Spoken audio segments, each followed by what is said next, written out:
O ensino em multiníveis, então, ele surge como uma possibilidade de pensar um currículo comum que garanta a todos os alunos, em seus diferentes percursos de aprendizagens, essa oportunidade equitativa de desenvolvimento, de aquisição, né? O ensino em multiníveis, então, ele vem nos desafiar a sair de um modelo único, um modelo engessado, um modelo que muitas vezes dá certo, mas que às vezes precisa ser uma remodulação, ser um processo de autorreflexão, né? E abrir espaços, então, para essas múltiplas possibilidades, né? Bom, e o que é, então, o ensino multiníveis, né? Logo no início do nosso momento formativo aqui, alguma colega aí colocou que trabalha em séries multisseriadas, né? A gente vê muito a questão do ensino multiníveis na educação rural, na educação do campo, em que se trabalha um único professor com aquele, né, aquela gama de alunos ali, e aí ele automaticamente ele já faz esse processo de multisseriado, né? Já faz esse processo de ensino em multiníveis. Por quê? Porque naquela sala de aula a realidade dele é essa. Ele tem vários alunos e cada aluno está num nível escolar diferente. Nós temos alunos ali do primeiro ao quinto ano no mesmo espaço com uma mesma professora. Então não tem como ela fazer diferente do que o ensino multiníveis, né? E aí nós temos um autor que é o Porter que vai trazer 3 pilares fundamentais do ensino multiníveis, né? O primeiro, então, é a identificação dos conceitos essenciais, ou seja, o que é fundamental aprender, né? O que está dizendo lá no meu currículo?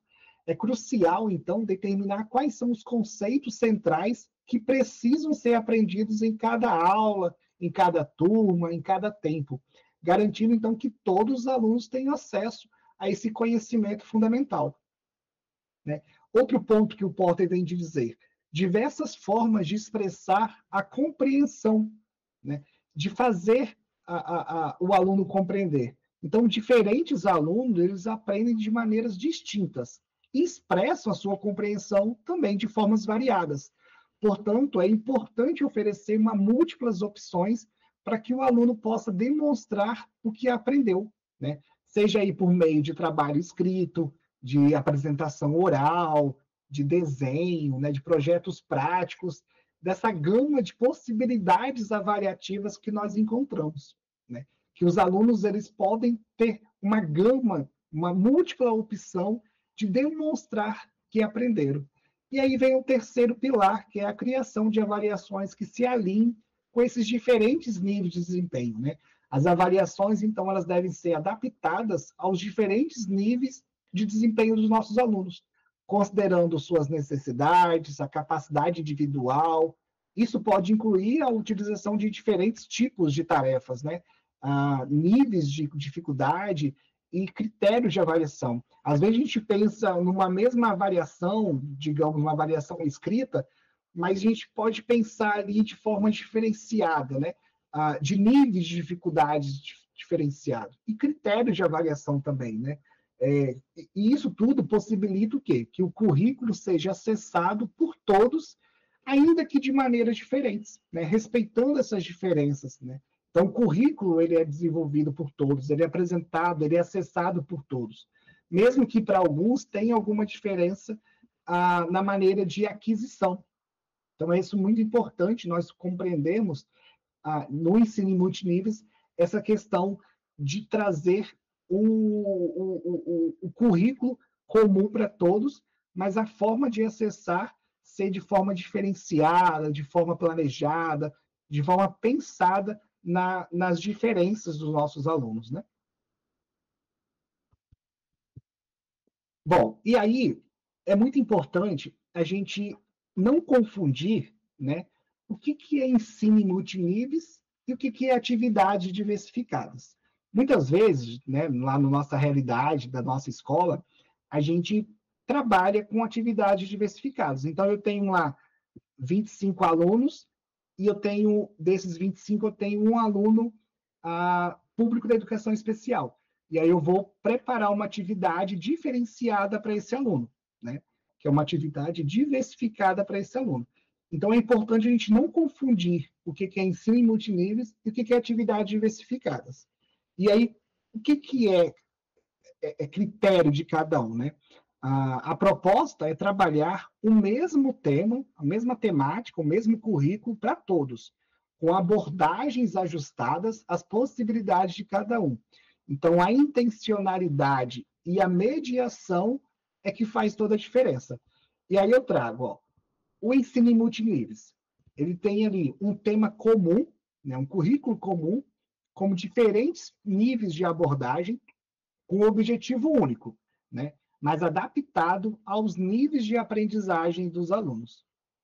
E nós temos atividades diversificadas, que são vários temas e objetivos distintos e que nem sempre são voltados à inclusão. Muitas vezes, o que a gente pensa que é uma atividade diversificada, ela está ali, né, no processo de exclusão dos nossos alunos. Então, é importante a gente não confundir o que é ensino em multiníveis, o que é atividade diversificada, né? No multinível, é importante ressaltar, todos os alunos trabalham o mesmo tema. A diferenciação, ela vai estar onde? Na abordagem e na mediação do professor. Bom, e aí a gente traz Vygotsky para dialogar com a gente, né? Vygotsky, todo mundo já estudou um pouco de Vygotsky, seja na formação inicial, seja na formação continuada, seja estudando para um processo seletivo, para uma prova de concurso. Acredito que todo mundo já tenha estudado um pouco de Vygotsky, né? E aí o que Vygotsky vem contribuir para o ensino em multiníveis? Bom, ao considerarmos o processo de ensino-aprendizagem e as estratégias de ensino, principalmente o ensino em multiníveis, alguns questionamentos vão emergindo. Por exemplo, conhecemos profundamente o nível de desenvolvimento real de nossos alunos? Qual é a qualidade desse nosso conhecimento? A nossa mediação enquanto professor tem ficado restrita às etapas já alcançadas pelos alunos, o que eles já sabem? Estamos sendo capazes de mediar os conhecimentos ainda não aprendidos? Ou seja, as atividades que a gente tem planejado, que tem aplicado, elas têm permitido aos nossos alunos progredir para outros níveis de desenvolvimento mais complexos? Ou eles estão estagnando sempre no mesmo nível? Bom, e aí Vygotsky, né, ele nos ajuda, então, a compreender que o aprendizado ele está relacionado ao desenvolvimento e é um aspecto necessário e universal do processo de desenvolvimento das funções psicológicas, né? Vygotsky, então, ele vem argumentar que o aprendizado ele não é apenas uma consequência do desenvolvimento, como acreditavam alguns teóricos anteriores, mas que ele também provoca o desenvolvimento, ou seja, ao aprender, o aluno ele ativa funções psicológicas superiores. Por exemplo, o pensamento, a memória voluntária, a atenção, a linguagem, né, que ainda não estão plenamente desenvolvidas, mas que são possíveis graças à mediação do professor, uma mediação social, uma mediação cultural. E aí Vygotsky vem diferenciar duas formas de funcionamento mental.